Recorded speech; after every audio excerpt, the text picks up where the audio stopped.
স্বাগত। দেখছেন সকালের বাংলাদেশ, জুলহা জুবের সাথে আছি, সেই সঙ্গে আছে আমি জান্নাতুল কুলি। বিরতিতে যাবার আগে আপনাদেরকে কথা দিয়েছিলাম যখন ফিরবো তখন একজন অতিথি থাকবেন আমাদের সাথে। আজকে ফিজিওথেরাপি দিবস, আর সে কারণেই আমাদের সঙ্গে আজকে স্টুডিওতে আছেন ফিজিওথেরাপি অ্যাসোসিয়েশনের সাধারণ সম্পাদক ডক্টর মোহাম্মদ শাহাদাত হোসেন। আমন্ত্রণ জানাচ্ছি আপনাকে। শুভ সকাল। শুভ সকাল। কেমন আছেন শাহাদাত ভাই? আলহামদুলিল্লাহ, আপনারা ভালো আছেন? হ্যাঁ, আপনাকে দেখলে মন এমনিতেই ভালো হয়ে যায়। মোটামুটি আমরা এখন শহুরে জীবনে যে ধরনের জটিলতায় ভুগি, আপনারা ছাড়া খুব একটা রক্ষা নেই। Thank you so much. Ultimately আসলে আপনাদের দুজনই ভক্ত আমি, কারণ যমুনা যখন রাত শেষে একটু দেখি, দ্যাট মিনস সারাদিন শেষে দেখি, তখন যমুনার পাশে আপনাদেরই সকালে শুরু বা আপনার প্রোগ্রাম রেগুলার দেখি। আসলে কৃতজ্ঞতা আপনাদের এই আস্থা এবং ভালোবাসার প্রতি যমুনা পুরো টেলিভিশন কৃতজ্ঞ। একটু জানতে চাই আজকে দিনের এই যে বিষয়টা, আমরা যেহেতু বলছিলাম ফিজিওথেরাপি দিবস, আজ আপনি নিজে একজন ফিজিওথেরাপিস্ট, এই বিষয়ে কাজ করছেন লম্বা সময় ধরে, আপনার পড়ালেখা ওই বিষয়টি নিয়ে। নিজেকে সুস্থ রাখতে কি করেন দিনের শুরুতে, এবং একই সাথে আজকের এই দিনটা নিয়ে যদি একটু বলেন।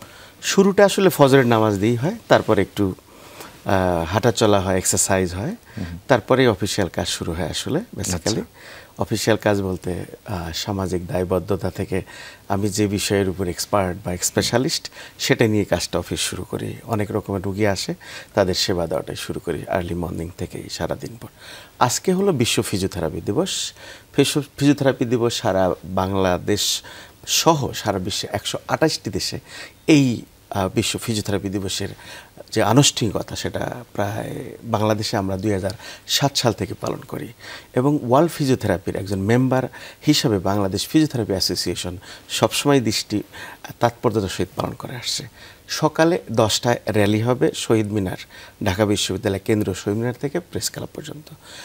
তারপরে সবচেয়ে যে বড় প্রোগ্রামটা এবার আমরা একটু ব্যতিক্রম প্রোগ্রাম হাতে নিয়েছি, সেটা হলো বৈষম্যবিরোধী ছাত্র আন্দোলনে যারা আহত হয়েছেন, শত শত হাজার হাজার ছাত্র জনতা, সেখানে আমরা সকাল 11টা থেকে একদম 3টা পর্যন্ত সারা বাংলাদেশ থেকে আসা বিভিন্ন কনসালটেন্ট যারা থাকবেন, বিশেষ করে যারা মাস্কুলোস্কেলেটাল, অর্থোপেডিক এবং নিউরোলজি, ফিজিওথেরাপির এবং রিহ্যাবিলিটেশন যারা এক্সপার্ট থাকবেন, তারা ঢাকা বিশ্ববিদ্যালয় মেডিকেল সেন্টারে আমরা এই চিকিৎসা সেবাটা ফ্রি দিয়ে থাকি। চমৎকার।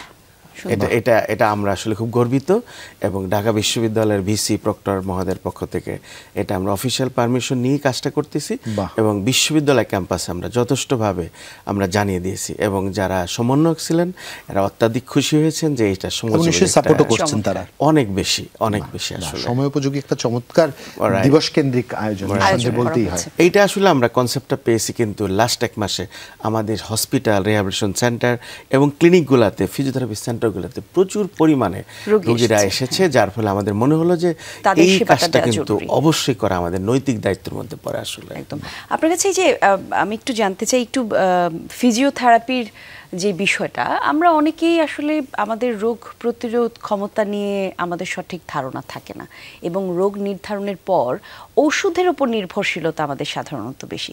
ফিজিওথেরাপি কেন জরুরি এবং কেন মানুষকে এর গুরুত্বটা বুঝতে হবে, সেই জায়গাটা কি একটু পরিষ্কার করে বলবেন? ব্যাপারটা একবারে সিম্পল। আমি 18 বছর আগে আমি গ্র্যাজুয়েশন শেষ করেছি, তারপরে আরও 4 বছর পরে আমার মাস্টার্স প্রোগ্রাম করেছি, তারপরে পিএইচডি করেছি।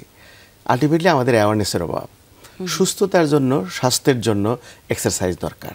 আমরা শুধু জানি এক্সারসাইজ মানে জিমে যাওয়া, কিন্তু আসলে ফিজিওথেরাপি মানে হচ্ছে ইটস এ সায়েন্টিফিক ও গবেষণালব্ধ একটা চিকিৎসা পদ্ধতি, যেখানে বিশেষ করে আমরা যে ব্যথা বেদনায় ভুগে থাকি, আমাদের যে বাচ্চাদের প্রতিবন্ধকতা, স্ট্রোকের পরে যে প্যারালাইসিস, স্পোর্টস ইনজুরি পরে যে তাকে রিহ্যাবিলিটেশন, ওভারঅল যদি আমি চিন্তা করি তাহলে প্রতিটা সেক্টরে ফিজিওথেরাপি লাগে।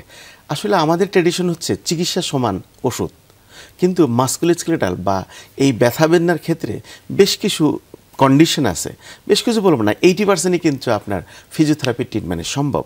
এটা গ্যাপটা কোথায়? গ্যাপটা হচ্ছে 2 জায়গাতে। সাধারণ জনগণ জানে যে রোগ মানেই অসুখ, আর যারা চিকিৎসা দিচ্ছেন তারাও এই ব্যাপারে ট্রেডিশনাল একটা কনসেপ্ট নিয়ে আগাচ্ছেন। If you see the world wide যদি কনসেপ্ট দেখেন, গবেষণা দেখেন, রিসার্চ দেখেন, সেখানে দেখছে কোমর ব্যথার বেস্ট ট্রিটমেন্ট হচ্ছে এক্সারসাইজ থেরাপি। কেন? আমি যে কাজটা করতেছি সেই কাজের জন্যই তো ব্যথাটা হচ্ছে।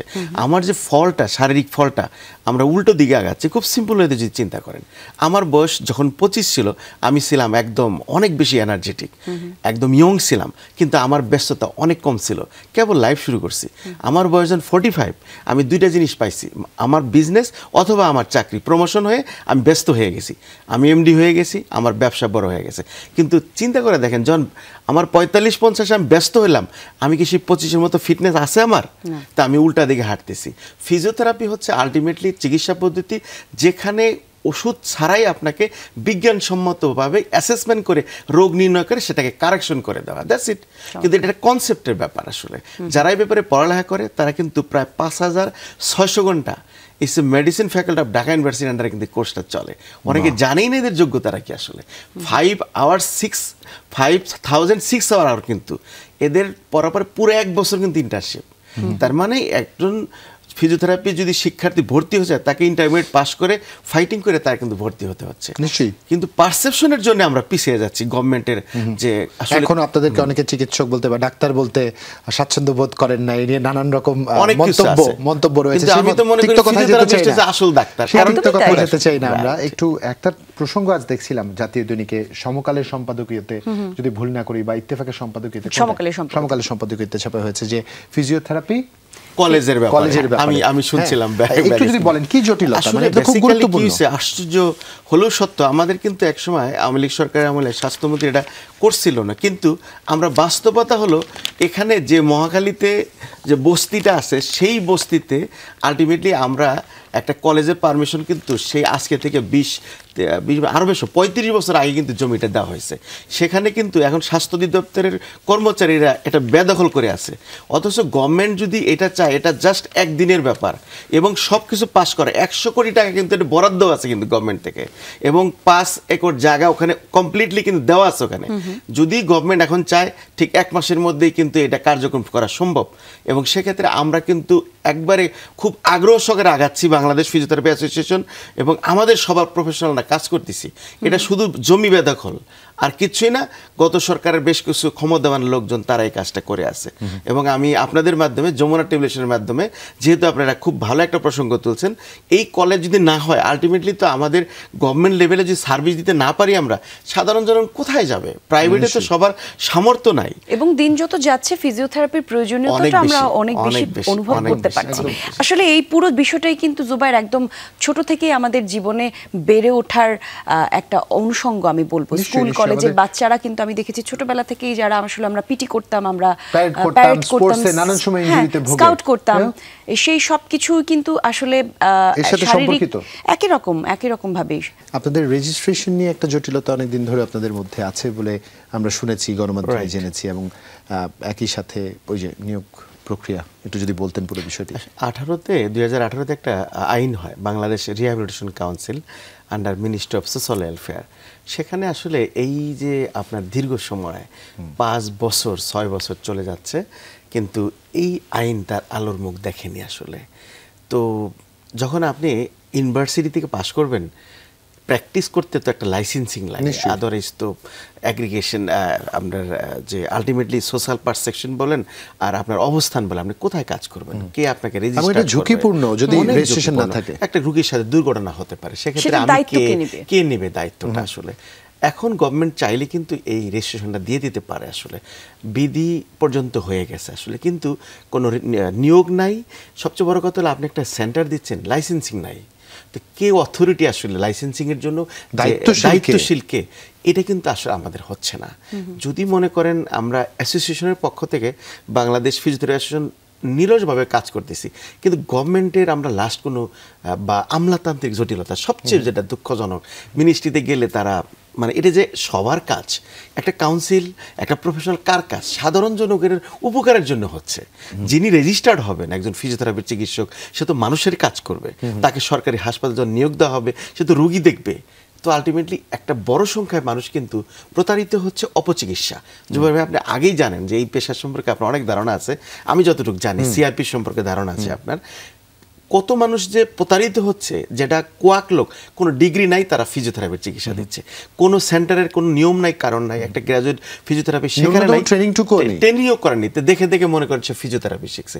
রোগীরা তো জানে না, ডিফাইন জানে না আছে হুইজ ফিজিওথেরাপিস্ট, তাদের যোগ্যতা কি, তারা কোথা থেকে পাস করে তাদেরকে আমরা ফিজিওথেরাপি এবং নিয়োগের ব্যাপারে যেহেতু সঠিক কোনো তথ্য এবং জায়গা নেই, সেই জায়গাতে একটা ভ্যাকুয়াম তৈরি হয়েছে, আর সেই জায়গাটাই আসলে যারা প্রতারণা করছেন ওই জায়গাটা ব্যবহার করছেন। এবং আশ্চর্য হবেন, এই স্বাধীনতা যুদ্ধের পরে কোনো ফিজিওথেরাপিস্টকে, ফ্রেশারকে সরকারি কোনো নিয়োগ দেওয়া হয়নি। তা আমার মাঝে মাঝে আশ্চর্য লাগে, এত বড় একটা ফিল্ড যেখানে সারা বিশ্বে মানে অর্থোপেডিক ডাক্তাররাও হাত ভাঙা পা ভাঙা রোগীদের পুনর্বাসনের জন্য সরাসরি বলেন ফিজিওথেরাপির কথা, ইনফ্যাক্ট প্রেসক্রিপশনে লিখেও দেন ফিজিওথেরাপি সাজেস্ট করেন।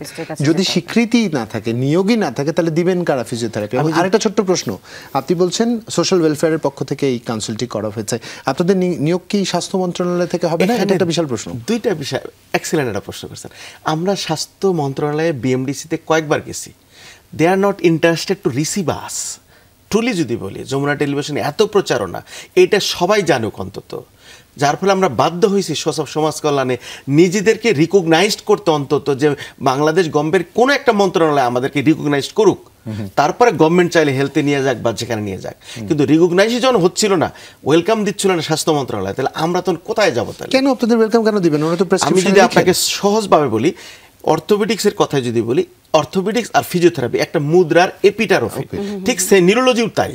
কারণ ওনাদের কাজ ওনারা করলে আমাদের কাজ যদি আমরা করি, আপনি কি জানেন গত বছর ইন্ডিয়াতে কত মানুষ গেছে ফিজিওথেরাপির জন্য? শুধু ফিজিওথেরাপি ট্রিটমেন্টের জন্য, গ্যাপটা খুঁজতে হবে।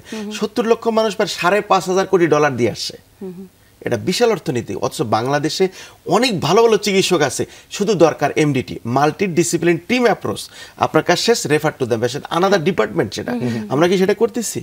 রেফারেল সিস্টেম যতদিন পর্যন্ত আপনার না হবে ততদিন পর্যন্ত চিকিৎসার কোনো, কিন্তু এটা তো আসলে এটার প্রয়োজনীয়তা তো সবাই আসলে দেখতে পাচ্ছে। আপনার কি মনে হয় যে এই জায়গাটাতে আসলে সঠিক কোথায় মূল্যায়নটা যে হচ্ছে না, তার আসল কারণটা কি? কারণ শুধু দিচ্ছে না, আসলে দুইটা জিনিস বাস্তবতা যদি বলি, সরকারের একটা বা আমলাতান্ত্রিক জটিলতা, আর হচ্ছে আদার প্রফেশনাল যারা আছে, দে আর নট ওয়েলকামিং আস। আমাদের কি ফিজিওথেরাপি লাগে না? অফকোর্স তারা নেওয়ার সময় কাজ করে, আমার প্রশ্নটা ওখানেই। তাহলে তাদের ভিতরে যে দায়িত্ববোধটা, সামাজিক দায়িত্ববোধ, সেটা যাদের বলেন অর্থোপেডিক ডাক্তার যারা বা বিএমডিসি যারা আছেন তাদের কম, এটা আমার বলতে বাধ্য, যেহেতু আমি একটা স্টুডেন্ট রিপ্রেজেন্ট করতেছি।